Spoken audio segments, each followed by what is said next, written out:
Welcome to Light Over Heat with Professor David Yamani. Today I want to talk about the National Rifle Association.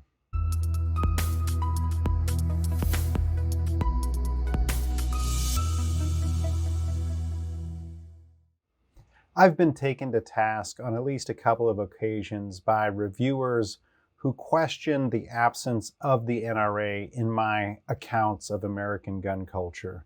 And I have to plead guilty to downplaying the centrality of the NRA in my studies of American gun culture because so many people have overplayed the centrality of the NRA. I thought that this would sort of balance things out.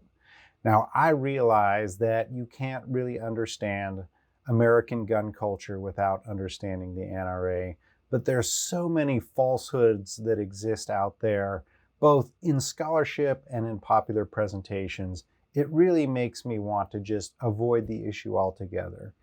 The two biggest problems I have with the way that the NRA is typically presented is, on the one hand, people argue that before the revolt at Cincinnati in 1977, the NRA was just an innocuous, apolitical sportsman's organization.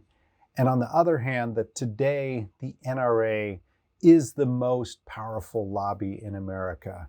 And neither one of those statements are empirically true, but people continue to repeat them over and over. So what I wanted to do today was to look at 4 books that address the NRA specifically and talk a little bit about what I think are the pluses and minuses of these 4 works for people who want to learn more about the NRA beyond the headlines.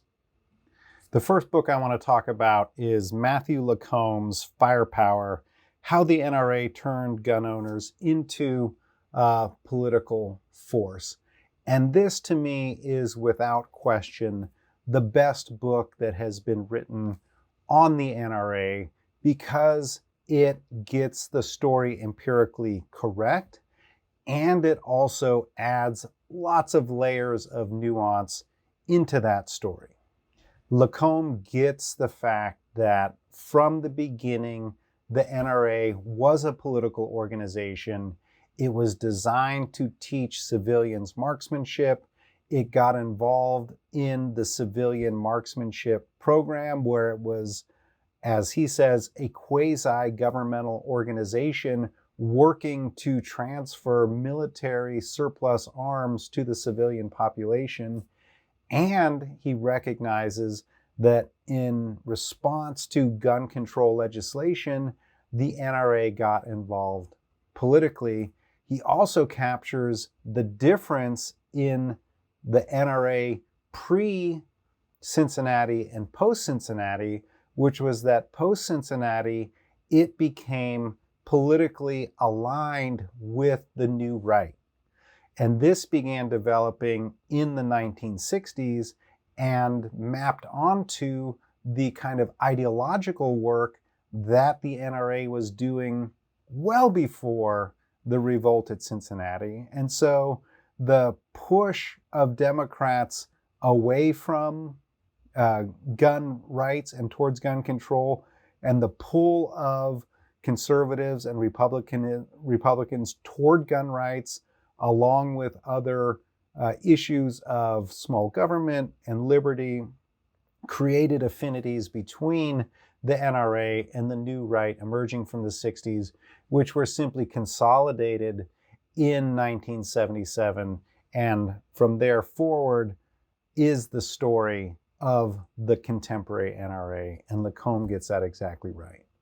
Another book that treats the NRA is Scott Melzer's Gun Crusaders: The NRA's Culture War. And this book actually came out well before Lacombe's book, but it fills in part of that story post-1977 of how the NRA became more and more aligned with conservative politics, such that it became a right-wing culture war social movement organization. So it wasn't just about guns. It was also about a whole litany of other conservative political issues: immigration, affirmative action, feminism, taxes, welfare, you name it, the NRA and its supporters were on board with it. And we really saw this come to fruition in NRA TV, where you have the hosts burning the New York Times and smashing TVs with John Oliver on it and criticizing Thomas the Tank Engine. So how the NRA became a right-wing culture warrior organization politically is a story that's told best in Lacombe, supplemented by Melzer, although Melzer, I think, perpetuates some myths of the NRA. For example, talking about 1977 and the Cincinnati Revolt as really the only turning point of significance. Also, he really equates gun culture with the NRA, which I'm very much opposed to. And he also equates gun culture with a white frontier masculinity as represented by the NRA and its supporters, which I'm also opposed to. And this is one of the problems with reducing gun culture to the NRA. Certainly those elements exist within gun culture. They're not the only thing that is a reality of gun culture. A third book on the NRA, which is even more recent, is Tim Mack's Misfire Inside, the Downfall of the NRA. Mack is a reporter, and this is a thoroughly reported story of the downfall of the NRA under the leadership of Wayne LaPierre and Ackerman McQueen. It details all of the excesses of Wayne LaPierre, all of the failures of his leadership of the NRA, and how Ackerman McQueen were implicated in that. A story that many people who are close followers of the NRA know about, or if you watched or listened to the podcast on the NRA on gangster capitalism, you know some of these things. But Mack really brings together that in a single document that will be preserved for posterity. Some of the downsides of the book, he perpetuates the myth that the NRA is the most powerful political lobby in America without offering any empirical support for that claim.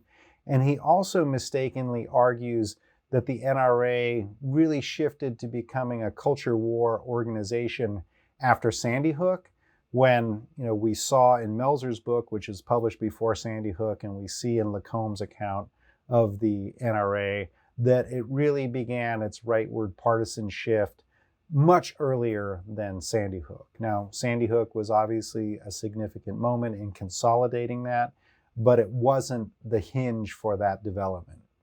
And the last book about the NRA I want to call your attention to is Frank Smythe's The NRA, The Unauthorized History. Smythe does well to recognize that early on, the NRA was a political organization. So, for example, consider this passage. It is felt that the NRA has a vital interest in the matter of anti-pistol legislation. First, because the pistol has become a most important arm in modern warfare. Second, because most of our members are interested in pistol shooting as an adjunct to their work with the rifle. And third, because signs are already seen that following the elimination of the pistol, a similar campaign against the rifle will be waged. And this was written in response to a 1925 federal bill that had been proposed to restrict pistols. So again, as long as there have been anti-gun or gun control regulations being brought forward, the NRA has been fighting against those. In Smythe's account, the resistance to gun control by the NRA in this early period was more reasonable, and in its later period has gotten more radical. He also looks at 1977 as an important turning point, although not necessarily in its politics, but in its secrecy, right? So before 1977, the organization was much more open, and post 1977, it's been much more closed. So like good revolutionaries, after they had their revolution, the revolutionaries changed the structure and the governance of the organization so that no one would ever be able to have a revolution again. And we see this borne out with the crazy level of support that the NRA board of directors gives to Wayne LaPierre, even after everything that Tim Mack has recounted in his book. So credit to Frank Smythe for getting that part right. On the downside, he is a journalist, and there is, a good bit of hyperbole in the book. Even the title, The Unauthorized History of the NRA, clearly, written perhaps by the marketing arm of the publisher. But in any event, I don't agree with everything that Smythe says in his book, but he does add another layer of nuance to understanding the NRA. And anything that we can do to have a more nuanced understanding of the NRA is also going to give us a more nuanced understanding of American gun culture, which brings light to the issue rather than just the heat that always surrounds the NRA. Let me know your thoughts about the NRA in the comments.